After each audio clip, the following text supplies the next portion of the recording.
Hey guys, how are you today? Quick rant before we dive into today's chaos. As some of you might have noticed, YouTube's algorithm has decided I'm not special anymore. Shocking, I know. So now if you don't like, comment, or do a little backflip in the algorithm's honor, this video might just vanish into the void, never to be seen again. Seriously though, even a hi or "this is wild" in the comments helps way more than you think. It tells YouTube, hey, people actually like this channel. Maybe don't hide it from everyone. That can really help push my videos out to a wider audience, not just to my subscribers. So if you enjoy these stories and want to support the channel, that's the best way to do it. Now grab a drink, get comfy, and enjoy the drama. You won't want to miss this one.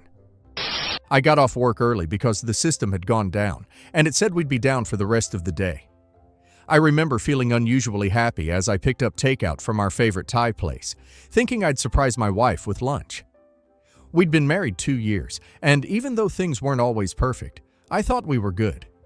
I never had any reason to think otherwise, but the moment I pulled into the driveway, something felt off. My dad's car was parked a few houses down. I knew it was his because he'd recently gotten it detailed and kept it obsessively clean. At first, I figured maybe he'd stopped by to drop something off, but the engine was off. No sign of him. When I walked into the house, everything was just a little too quiet. The TV was on, but the volume was barely audible. My wife wasn't in the living room. There were 2 coffee mugs on the table, both half full. I didn't call out her name. I don't know why. I think something in my gut already knew. I climbed the stairs slowly, hearing muffled voices from the bedroom. Her voice and my dad's. At first I froze, standing in the hallway just outside our room. I told myself maybe they were watching a movie or talking about something serious, but I couldn't stop myself. I pushed the door open and there they were. They weren't doing it, but it was still intimate. They were sitting close on the bed, facing each other, hands intertwined, foreheads touching like they were in some slow, tender embrace. They didn't even react when the door creaked open. It was like they knew I'd come home early. My wife looked up first. Her face didn't show guilt or fear, just this weird kind of calm. My dad looked at me next, as if I'd interrupted something inconvenient, but not unexpected. They didn't scramble. They didn't explain. Instead, my dad stood up slowly and said, "We need to sit down." I didn't speak. I couldn't. I followed them to the dining room like I was sleepwalking. My bag and lunch were still in my hands. My wife started. She said that what I walked in on wasn't what it looked like, but that she owed me honesty. She admitted that she and my dad had known each other long before I met her. They had been friends, close friends, too close. In her words, according to her, they had shared a complicated past and never really gotten closure. I asked if they were having an affair. My voice cracked when I said it. My dad looked me right in the eye and said it was more than that. He said they had an emotional connection that never went away, and over time, they realized they were still in love. I felt like I was watching a bad movie. I kept waiting for someone to yell that it was a prank or some twisted test of character. But then my wife added that they didn't want to hurt me. That was the worst part. They said it so sincerely, as if that counted for something. My dad said that this didn't have to turn into a disaster, that we were all adults and could come to a mature solution. I asked what kind of solution he was talking about, and he said we should consider staying married legally, but just live separate lives. That way, no messy divorce, no family feud. We could keep the peace. He even framed it like a win for everyone. I'd be free to date again.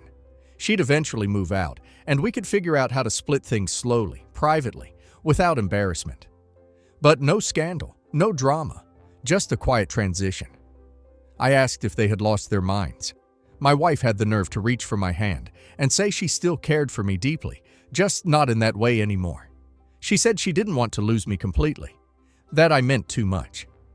She even said she thought we could redefine what our relationship looked like, because it didn't have to be black and white. I stood up and walked out the door without even grabbing my keys. I walked for what felt like hours, ended up in a park near my office, and sat on a bench trying to wrap my head around what had just happened. How long had this been going on? Had it ever stopped? Had I ever been anything more than a placeholder, a warm-up act before the real show? That night, I didn't go back home. I crashed at my friend Lucas's place and told him everything. He thought I was lying at first. Then he just stared at me in shock and asked what I was going to do. I told him I didn't know. I couldn't process any of it. I didn't sleep that night or the night after that. In the quiet, it all started to make sense. The weird tension between my wife and my dad. The way she'd sometimes light up when he walked in the room, more than what was appropriate. The family jokes about how alike they were. How my dad was always around helping her fix something even though I was ready to do it. How my wife never minded when he stayed late. Maybe I had been a fool, or maybe I had just trusted the wrong people. By the third night, I decided I needed to start putting things in motion. I called a lawyer because whatever they thought they had, whatever peace they wanted to preserve, they were about to learn what real consequences look like. Update 1. I didn't answer their calls or texts for a week. I stayed with Lucas the whole time. He didn't ask questions unless I felt like talking, which I appreciated. Most days, I just sat on his back porch staring out at the overgrown yard and wondering how my life had turned into some sick parody of itself. I went to work like a zombie, too. On the 8th day, I finally responded. I told them I'd come by to get some of my things, and I didn't want a conversation. I just wanted space. That seemed to push them into panic mode because suddenly my phone wouldn't stop blowing up. My wife sent this long message about how hurt she was that I hadn't let her explain. She said she understood my anger, but insisted that what they were offering was the most compassionate option for everyone. Compassionate. That word rattled around in my head for hours. I couldn't figure out what kind of person used that word to describe betraying their husband with his own father. When I finally did go back, I brought Lucas with me just in case. I didn't trust myself to be alone in that house, especially not with them. My dad had a way of making me feel small, even when I wasn't doing anything wrong. And my wife, well, she had her own talent for making betrayal sound like a misunderstanding. The moment I walked through the door, it was like stepping into a stage set. My wife had cleaned the place top to bottom, even baked cookies like it was some sitcom apology. My dad was sitting in the armchair, looking annoyingly casual, like he was hosting Sunday dinner instead of the fallout of a complete implosion. My wife asked if we could talk. I told her I wasn't here for a chat, just to grab some documents and a few essentials. But, of course, they couldn't help themselves. My dad stood up and launched into this whole speech about how he hadn't planned for things to happen this way. He said he didn't expect to fall for her again, that it was complicated and painful for him too. He said he still wanted me in his life and hoped I'd consider their proposal. Their proposal like this was some merger between business partners instead of a knife in my back. My wife chimed in talking about how this arrangement didn't have to change our legal status right away, that we could avoid expensive lawyers and public messes if we just stayed civil and respected each other's boundaries. She said we'd be living our truth, and that was something to be proud of. Lucas actually laughed out loud at that. He didn't even try to hide it. I didn't say much. I just walked past them, grabbed the folder I needed from the office, and packed a small duffel bag with some clothes and toiletries. My wife followed me from room to room, trying to explain. She said that, yes, it was wrong, but feelings weren't always convenient. She said they didn't want to lose me, that she still cared. I told her that if she cared about me, she wouldn't have made me the last to know. I told her she could have walked away, filed for divorce, and ended things clean. But instead, she chose to lie every day. She chose my father, and still expected me to sit down and break bread with them like it was just a misunderstanding. She cried when I said that. Not the dramatic sobbing kind, just quiet tears. And I didn't feel a single drop of sympathy. Before I left, I turned to both of them and said that whatever fantasy they'd built together, I wanted no part of it. I said they deserved each other, but they didn't deserve me. And then I walked out. Later that night, Lucas and I went to a bar. I needed something stronger than coffee and more crowded than his living room. As we sat there, I finally said out loud that I was going to file for divorce. Lucas nodded and said it was the right move. He asked if I'd tell the rest of the family. That question hit me harder than I expected. I hadn't even thought about the rest of them. My mom, my siblings, my cousins. None of them knew yet, and when they found out, I didn't even know whose side they'd take. I told him I wasn't ready for that yet. I needed to figure out how to survive the next few days without falling apart. By the time we got back to his place, I had 2 new messages waiting for me. One from my wife, one from my dad. Both long, carefully worded, talking about forgiveness and maturity and second chances. They still believed there was a version of this that worked for all of us. That was the moment it hit me. They weren't just hoping I'd go along with it. They expected me to.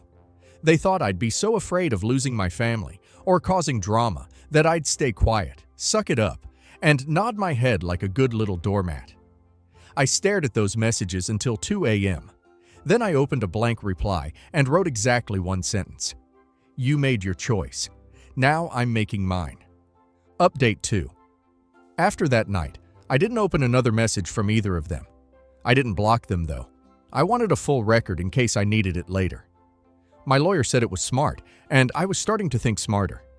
In the quiet moments, I kept waiting for the shock to wear off. Some part of me thought I'd wake up and feel numb or detached, like this would start to feel like someone else's nightmare. But instead, it just stayed sharp. Every day felt like trying to hold my breath underwater while pretending nothing had changed. The worst part was pretending in front of other people. I hadn't told my mom yet.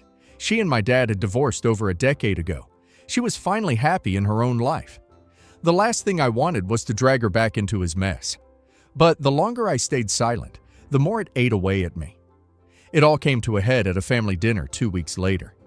It was one of those informal Sunday things my aunt hosted potluck style. Half the family catching up while the kids ran around yelling. I almost skipped it, but then I thought, why should I stay away? I hadn't done anything wrong. I showed up with a store-bought pie because I didn't have the energy to cook. And the moment I walked in, I could feel the shift. A couple of my cousins looked at me a little too long. My aunt offered me a glass of wine and didn't make eye contact. Then I saw my dad. He was already there and sitting next to him. She was there too. My wife laughing with someone, acting like she belonged there. I nearly turned around and walked out. But something in me snapped. If this was the game they were playing this public rollout like nothing had happened, I wasn't going to just fade into the background and let them own the narrative. I walked straight up to the table, pulled up a chair across from them, and said I was surprised to see both of them here.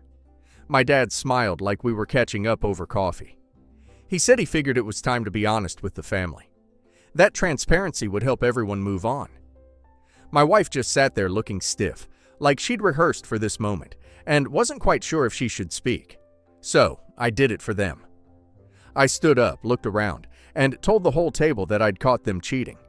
I said my dad and my wife had been together behind my back for who knows how long. I said they had proposed a deal to me, a deal where I would stay legally married and just let them carry on while I played dumb to keep the family at peace. Silence. No one said a word. My aunt looked horrified. My cousin's jaw dropped. My mom wasn't there that night. Thankfully, I don't think I could have handled her reaction. My dad tried to jump in and say I was twisting things. He said he and my wife had reconnected emotionally and hadn't meant to hurt me, but that adult should be able to handle mature relationships. I cut him off and asked him what kind of mature relationship involves sneaking around and sleeping with your son's wife. That's when the room started moving again. A few people got up. One of my uncles asked my wife if it was true. She just nodded and mumbled something about how things got complicated. Complicated. That was the word she used for blowing up 2 relationships and turning a family upside down. I left after that. I'd said what I needed to. I didn't wait to see who stayed at the table with them or who walked away. I figured people would make up their own minds, and I wasn't going to beg for sides. The fallout came in waves. Some relatives called and texted me later that night, saying they couldn't believe it. A few apologized for not seeing it sooner. Others stayed suspiciously quiet, probably trying to figure out which way the wind was blowing. My dad sent me another long message the next morning, saying I'd handled things poorly and that I'd shamed the family with my dramatic outburst. That actually made me laugh. Shame the family as if what I exposed was worse than what they'd done. My wife, for her part, sent me a shorter message. She said she was sorry that things had to be this way and hoped one day I'd understand how hard it had been for her to choose between 2 people she loved. I didn't respond. I gave my lawyer the go-ahead to start the divorce paperwork. He warned me that it might get messy since we hadn't been married that long and didn't have a prenup. I told him I didn't care about the furniture or the bank account or any of it. I just wanted my name off the papers. I wanted my life back. That weekend, I took a long drive out to the coast. I needed air that didn't feel tainted. I walked along the water until the sun went down and thought about how I'd been manipulated into believing that peace was worth sacrificing myself. But peace doesn't come from silence. It comes from truth. And if telling the truth makes me the villain in their story, then so be it. They weren't heroes to begin with. Update 3. In the week after that dinner, my phone didn't stop buzzing. Some messages were short, people saying they were shocked or sorry. A few came from distant cousins I hadn't spoken to in years, suddenly interested in offering me their version of support. But most of the family silent. And the ones who weren't silent, they had opinions. My uncle, who is my father's brother, one of the more vocal ones, sent me a wall of texts saying I should have kept things private. He said everyone had secrets, and airing dirty laundry at a family gathering was immature. He ended it by saying that he didn't want to choose sides, but I'd forced his hand. I didn't bother replying. Let him have his neutrality. I wasn't looking for a crowd behind me. I just wasn't going to play along with the idea that silence equals maturity. What really gutted me, though, was hearing from my mom. She called me after one of my cousins filled her in. She said she wished I had told her directly instead of hearing it through them, but she also said she wasn't surprised. She said she'd lived with that version of my dad for decades and had spent years convincing herself she was the crazy one. She didn't ask for details. She just said she loved me and that I needed to take care of myself. That call helped me more than I realized in the moment. Meanwhile, my soon-to-be ex-wife and my dad had gone full steam ahead with whatever fantasy world they were trying to build. They posted a photo together at some family-friendly outdoor event. The caption talked about new beginnings and forgiveness. It was nauseating, like watching people decorate a house that was built on a graveyard.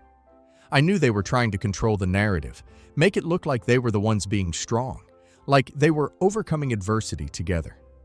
I didn't engage, but I also wasn't going to let them rewrite what happened. When the divorce papers were finally served to her, she tried calling. I didn't pick up. Then she messaged saying she hoped we could talk things through and maybe pause the proceedings until emotions cooled down. I forwarded it to my lawyer and told him to proceed. I'd lived for months under a roof where she'd pretended to be someone else, someone who laughed at my jokes, who kissed me goodnight, who called me her husband while probably texting my father behind my back. That kind of betrayal doesn't cool down. It just burns through whatever pieces of you are still soft. She kept trying. There were more messages, a couple of long messages explaining how she never meant to hurt me and that she was confused for a long time, but it finally followed her heart. She said she knew this was hard for me, but she hoped one day I could forgive her. That was the moment I realized just how deeply she didn't get it. She thought this was a love triangle, some sad emotional misstep that could be chalked up to timing or chemistry or fate. She didn't see the absolute wreckage left behind. Not just the broken trust, but the power dynamics, the manipulation, the way they tried to corner me into accepting their fantasy so that they wouldn't have to carry the guilt. It wasn't a love story. It was a betrayal soaked in arrogance. Around that time, my dad tried again too. He left a voicemail saying he still wanted to find a way forward. He said that no matter what happened, we were still blood, and he refused to let this tear us apart permanently. I ignored the message without listening to the end. Let me be clear, this wasn't about revenge. I wasn't looking to destroy their lives or expose them just for sport. I just wanted to stop pretending.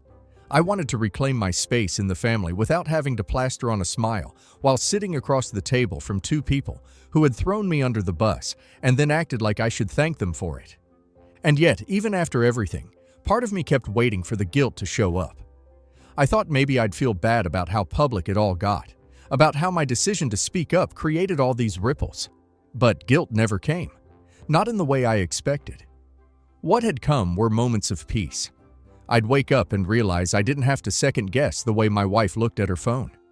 I didn't have to wonder why my dad acted so over-invested in my marriage. I didn't have to carry the weight of trying to please everyone while breaking my own back. One afternoon, I sat outside a coffee shop with a friend I hadn't seen in a while. He asked how I was doing genuinely, not the small talk kind of check-in. I told him the truth that some days were ugly and quiet and lonely, but that every day also felt a little more mine. He said that sounded like healing. I think he was right. But the thing about healing is that it's not always graceful. Sometimes it looks like blocking numbers. Sometimes it sounds like screaming into a pillow. Sometimes it means deleting every photo and starting over. And sometimes, more often than we admit, healing means letting people think you're bitter, just so you can finally be free. Update 4. I thought the worst of it was behind me. Right now, I'm staying opposite Lucas.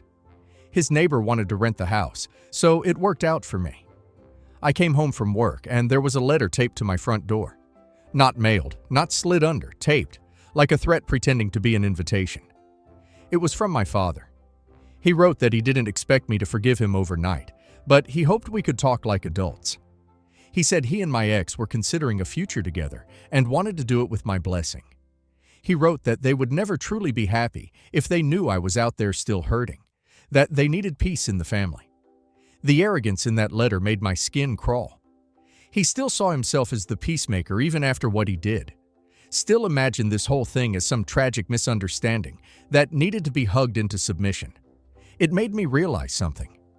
He didn't feel guilty. He felt inconvenienced. He wasn't sorry for betraying me. He was just tired of me refusing to get over it. I didn't respond. I threw the letter in the trash, but I couldn't stop thinking about it. What kind of man cheats with his son's wife before the wedding, during the marriage, and after the split, and then has the audacity to ask for blessing, like this was a church ceremony and not a crime scene? The anger started creeping back in slowly but surely. I'd been so focused on cutting ties that I hadn't even allowed myself to process just how twisted all of it was. The manipulation, the gaslighting, the nerve it took for both of them to sit me down and suggest that we all work it out for the sake of the family. They didn't want healing. They wanted silence. It took another week before I got another message, this time from my cousin Julie. She said she had run into my dad and his new girlfriend at a restaurant downtown. She said they were laughing, holding hands, acting like a newlywed couple. My dad had introduced her by saying that they were just thankful everything worked out in the end. Worked out. I read those words 5 times before I could even move. That was when something inside me cracked. I couldn't let them go around acting like this was a happy accident. I wasn't going to write a memoir or start a Facebook post war, but I couldn't just let the narrative be whatever they wanted. So, I started putting together everything I had: messages, dates, photos. That awful letter he wrote, I had taken it out of the trash later. I was making a paper trail, something that, if ever questioned, could back up the truth. Not because I wanted to ruin them, but because I needed to know that if one more person ever asked me, "Well, are you sure it happened like that?" I could say, yes, I'm sure. And here's why. It was around that time that a mutual friend, a guy I hadn't heard from since the wedding, reached out to grab coffee. I hesitated but said yes. I think I just wanted to hear someone say something normal for once, something that didn't involve betrayal or second chances or peace in the family. He asked how I'd been, and I told him the short version. He didn't say much, just nodded slowly and then said something I'll never forget. He said he'd known something was off the day of the wedding. He saw my dad give her a look. Not a protective look, not even a proud look. Something possessive. He said it gave him chills. But what do you say at a wedding? You convince yourself you imagined it. I didn't know whether to feel validated or sick. We sat in silence for a bit after that. Then he said, if I ever needed anything, a place to crash, a weekend getaway, someone to play cards with, he was there. I thanked him, and I meant it. Still, by the time I got home that night, the weight of everything just came crashing down. You don't think betrayal is going to break you until it does. You imagine yourself rising above it, walking away with your head high, becoming the bigger person. But sometimes being the bigger person feels like being the loneliest one in the room. I lay in bed thinking about all the memories I couldn't unsee. Family dinners, birthday parties, movie nights on the couch, all the moments they probably shared long before I caught on, all the smiles that now felt rotten from the inside out. And the worst part, I still hadn't even told some people why we split. I was so used to protecting everyone else from discomfort that I forgot to protect myself from the burden of carrying all the truth alone. But not anymore. The next morning, I drafted a letter, not public, just for close family and friends who deserved to know what really happened. I told them the truth, not the embellished version, not the dramatized one, just the truth. I said I wasn't asking anyone to pick sides, but I wouldn't stay silent anymore. I said I had nothing to hide, and that I hoped moving forward people would stop asking why I seem so distant lately. I didn't sign it bitterly or go on a rant. I just told the truth, and I hit send. Update 5. It had been 3 months since I sent out the letter explaining everything.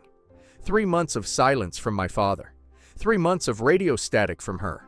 3 months of quiet shifts in my circle, as friends, family, and acquaintances rearranged themselves based on what they now knew. Some reached out with disbelief. Some apologized for not noticing, and some disappeared altogether, uncomfortable with the truth now sitting plainly in front of them. And honestly, I didn't miss any of them. What I did miss was my home. Not the place I was renting now, though it served its purpose, but the house. The one I bought 5 years ago. The one I had spent my weekends on, one project at a time. The one with the garden I planted, the patio I built, and the walls I painted with her back when I still thought love meant something permanent. When I left after that night, the night they sat me down like it was some family meeting and not a complete betrayal, I hadn't even packed a full bag. I just walked out, not trusting myself to stay calm if I spent one more minute inside that space we once called ours. I figured I'd come back for the rest once the dust settled. But then it hit me. It was my house bought under my name, my money, my down payment, my everything. The only reason she was still staying there comfortably was because I hadn't reclaimed the property. I had been too stunned, too heartbroken, too busy surviving to fight for it. But not anymore. I called my lawyer the next day and asked what it would take to secure the house. He asked if I had any documents proving it was mine. I told him the house was bought before the marriage. I had the mortgage, title, and everything solely in my name. When we got married, she had insisted on adding her name to the mailbox, not the deed, and I didn't think much of it. It felt like a small thing at the time. He told me with a tone I hadn't heard from him before that it was going to be a very clean case. She tried to stall it, of course. Sent her lawyer back with questions, claimed emotional distress, said she had grown attached to the home and felt entitled to half its value. My lawyer shut it down quickly. There was no gray area, no shared ownership, nothing in her name, no payments made from her account. I was more generous than I needed to be, offering her 30 days to pack up and leave. Not because I owed her anything, but because I didn't want her making a scene or trashing the place out of spite. I told her through her lawyer that if anything in the house was missing or damaged, I'd pursue it legally. She didn't reply after that. Update 6. The divorce took 6 months in total. It was the most peaceful part of this whole mess. And when I finally held those papers in my hands, stamped, sealed, official, I just sat there in my car in the driveway of my house and stared at it. 2 years of lies, undone in 12 pages. I stepped inside that house for the first time since the day everything fell apart. And it was eerie at first, like walking into a memory that didn't know it had died. Her things were gone, but her scent lingered faintly in the air. There was an emptiness to the space now, but I welcomed it. It meant I could fill it with something real. A week later, I started repainting the walls. Not because they needed it, but because I did. Every stroke felt like closing a door. Every coat of paint felt like setting fire to old fake happiness. I sold the couch, got a new rug, replaced the curtains she liked with ones I actually wanted. It was slow, but it was mine. I still hadn't spoken to my father or her, and I didn't plan to. I heard from Julie, my cousin, that they weren't together anymore. Apparently, she didn't like the way he treated her once they were official. Apparently, the guilt he never showed to me found its way to her eventually. I didn't care, because even after everything, I was still standing.